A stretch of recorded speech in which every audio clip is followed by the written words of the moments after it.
भिवानी में एनीमिया रोकने पर फोकस किया गया है, जिसके तहत 1 जुलाई से 31 जुलाई तक विशेष स्क्रीनिंग अभियान चलेगा। स्वास्थ्य विभाग जिले के 2.5 लाख लोगों की जांच करेगा और पता लगाएगा कि उनमें एनीमिया की स्थिति क्या है। जिनमें खून की कमी मिलेगी, उनका उपचार किया जाएगा। सीएमओ डॉक्टर रघुवीर शांडिल्य ने बताया कि प्रत्येक सीएचसी को टारगेट दिया है, जिसके तहत वे जांच करेंगे। शरीर में खून की मात्रा HB 11 ग्राम से जितनी नीचे आती है, वह एनीमिया ग्रस्त होता है। सीएमओ डॉक्टर रघुवीर शांडिल्य ने कहा कि जिले में 7 सीएचसी, 4 एसडीएच, 141 स्वास्थ्य सेंटर व 1 अस्पताल है, जिसमें एनीमिया के खिलाफ मुहिम चला रही है। फिलहाल जांच की जाएगी, जिसमें खून की कमी मिलेगी उसे 1 महीने की दवाई दी जाएगी। दोबारा चेक करने पर भी कमी मिलती है तो 2 महीने की दवाई दी जाएगी। अब तक खून की कमी पूरी ना हो जाए। जिले में करीब 12.5 लाख जनसंख्या है। हर साल मुहिम चलाकर 4 से 5 लाख लोगों की जांच की जाती है। 15 से 35 साल के स्वस्थ लोगों में 20 से 30% एनीमिया होता है। गर्भवती महिलाओं में 40 से 65% तक हो जाता है। उन्होंने उनके प्रयास है कि डिलीवरी के दौरान कोई भी महिला एनीमिया ग्रस्त ना रहे। इसके लिए खून चढ़ा सकते हैं, दवाई दे सकते हैं या फिर पौष्टिक भोजन देकर एनीमिया को दूर कर सकते हैं। खून की कमी होने पर थकान होती है, काम करने का मन नहीं करेगा, शरीर पीला और ग्रोथ रुक जाती है। शरीर की ताकत HP है। एनीमिया मुक्त भारत का हम मास मना रहे हैं, जो कि 1 जुलाई से 31 जुलाई तक चलेगा। इसका मुख्य उद्देश्य है कि हमारे जो एनीमिया प्रिविलेंस है उसको कम करना, और इसको हम कम अवेयरनेस के द्वारा कर सकते हैं।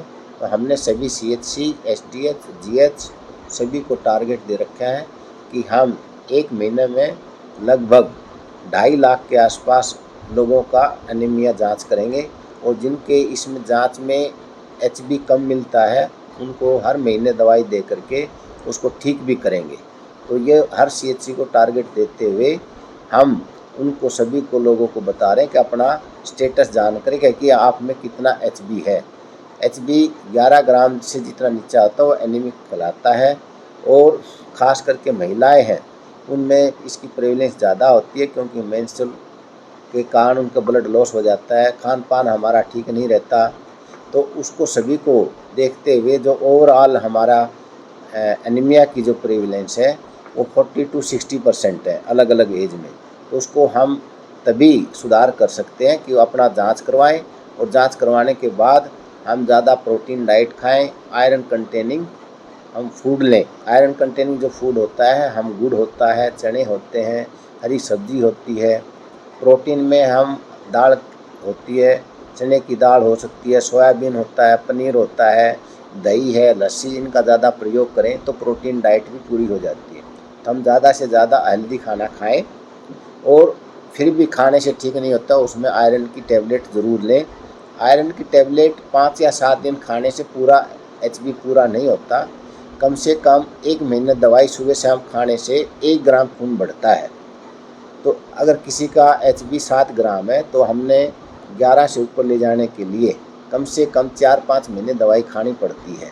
तो ये लोगों में अवेयरनेस क्रिएट करने के लिए हम कैंप भी लगा रहे हैं, और आपके माध्यम से ही प्रार्थना करते हैं कि अपना HB ज़रूर जांच करवाएं, और कमी पाने पर वो दवाई ज़रूर लें। हमारी जो CHC 7 हैं, SDH 4 हैं, और 141 हमारे आम सेंटर हैं, और सिविल हॉस्पिटल 1 है। तो सभी हॉस्पिटलों में हम इसकी मुहिम चला रहे हैं, ताकि HB जांच करके जिसका कम मिलेगा उसको हम एड्रेस के साथ 1 महीने की दवाई देंगे, और कमी पड़ने पर दूसरे महीने भी उसको रिपीट करवाएंगे। जब तक देंगे जब तक उसकी पूरा HB पूरा ना हो जाए। और अब चलते चलते सुप्रीम कोर्ट की न्यायाधीश न्यायमूर्ति BV नागरत्ना ने एक आयोजन में वैवाहिक विवादों के बढ़ते मामलों की जिस तरह समाज के समयानुकूल ना बदल पाने का नतीजा बताया है, उस पर ध्यान दिए जाने की जरूरत है।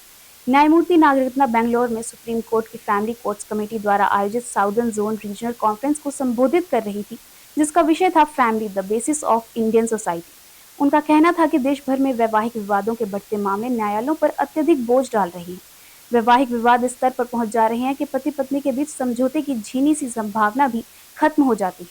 इसका कारण यह है कि एक ही मामले में घरेलू हिंसा, गुजारा भत्ता जैसी याचिकाओं का अंबार लगता जाता है। इसका नतीजा छोटे छोटे बच्चे भुगतते हैं। अलबत्ता उनका कहना था कि तलाक और वैवाहिक विवादों के निरंतर बढ़ते जाने के लिए स्त्रियों की आर्थिक स्वतंत्रता कतई जिम्मेदार नहीं है। शिक्षा और रोजगार तक लड़कियों की तेज पहुंच, बढ़ते शहरीकरण, बढ़ती महत्वाकांक्षा और महिलाओं की आर्थिक स्वतंत्रता में वृद्धि के कारण भारतीय परिवारों का पारंपरिक ढांचा बहुत तेजी से बदल रहा है। महिलाओं की यह सामाजिक आर्थिक मुक्ति स्वागत योग्य भी है और आवश्यक भी।